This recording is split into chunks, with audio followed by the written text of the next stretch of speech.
If you've seen Kong Skull Island or the even more recent Godzilla vs. Kong, you'll know that Kong now looks absolutely incredible.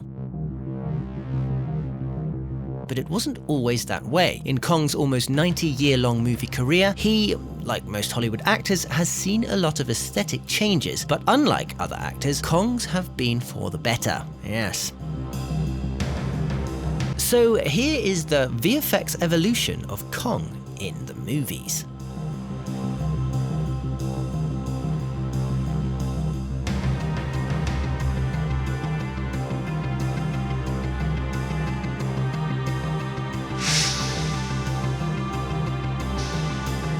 The Kong of this era didn't use digital effects, but some of the special effects it did use are still used today. Rear projection, matte painting, stop motion animation, and miniatures were all used in the 1933 classic.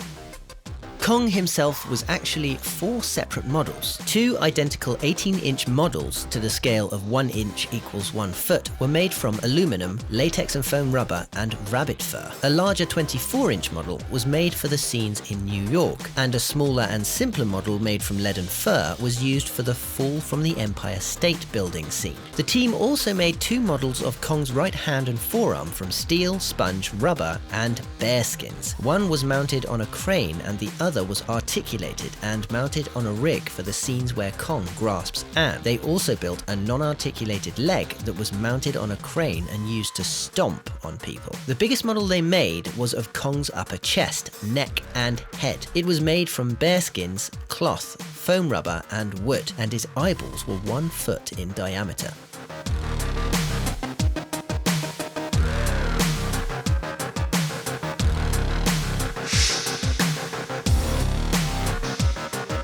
Almost 30 years after his debut on the silver screen, Kong made his debut in widescreen colour and, unfortunately, the giant monster suit. The special effects director had discarded stop motion due to budget issues and decided to use the same technique he had in the Godzilla movies. Stop motion was used in some short scenes, and they made 2 3-foot models, one of which was articulated and they were used for close-up shots. The team also made a huge articulated hand for the scene Kong grabs Fumiko and carries her off.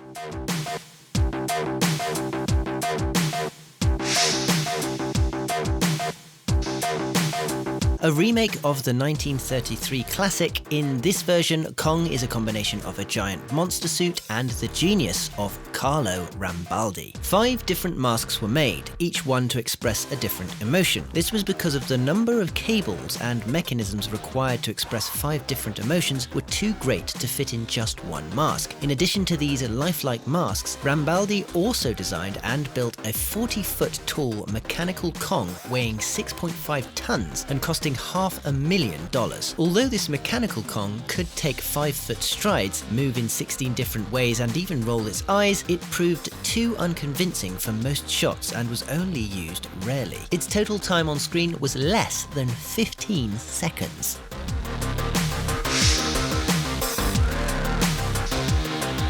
In this sequel to the 1976 King Kong, it turns out that Kong didn't die from his fall from the World Trade Center. He is maintained in a coma for 10 years and then gets an artificial heart and blood transfusion from a female giant ape called Lady Kong that they find on the Borneo Island, and Kong and Lady Kong fall in love. It may be a surprise to you, but the movie didn't do well at the box office. Critics claimed the plot was dull and offered nothing new.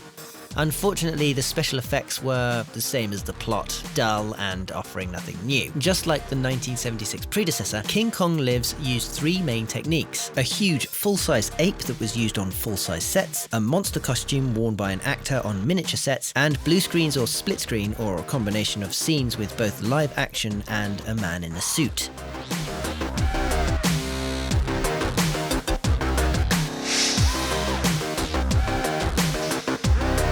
Over 70 years after his first film, Kong gets a complete facelift, a digital one. Peter Jackson and Weta Digital got together to remake this classic. In this movie, Kong is 100% CG, his movements coming from Andy Serkis in a motion capture suit. However, Jackson wanted Kong to be less human and more ape for this remake, so Circus studied the gorillas at London Zoo and even went to Rwanda to study them in the wild. For the facial performance capture, Andy had to have 135 small markers painted on his face to help capture every expression.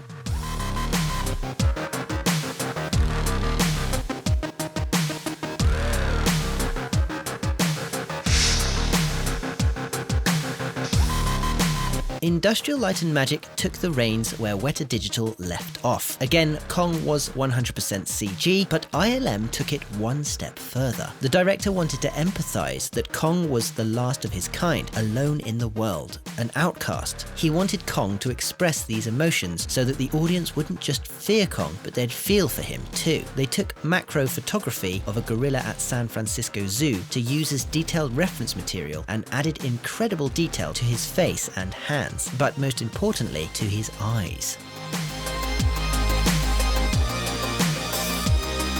A complex muscle system built under the skin helped to convey these emotions and also drive the skin and fur. Over 17 million hairs covered Kong. CG twigs, leaves, mud and dirt particles were all added to his fur, clumping and matting it together to make it more realistic.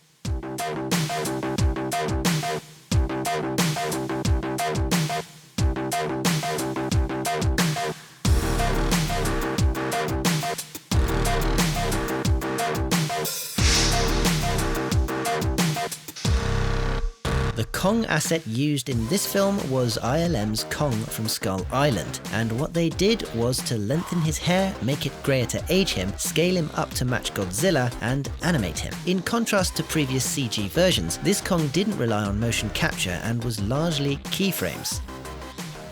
Weta dealt with the first and last scenes and the Hollow Earth scenes. Scanline did the ocean battle, and MPC did the fights with Godzilla. Through the evolution of Kong, we can see not only the evolution of different techniques used in the VFX industry, but also the evolution of the industry itself. Whereas before, what was possible to put on screen was limited by VFX technology, now the only thing that limits what we can see on screen is the VFX budget.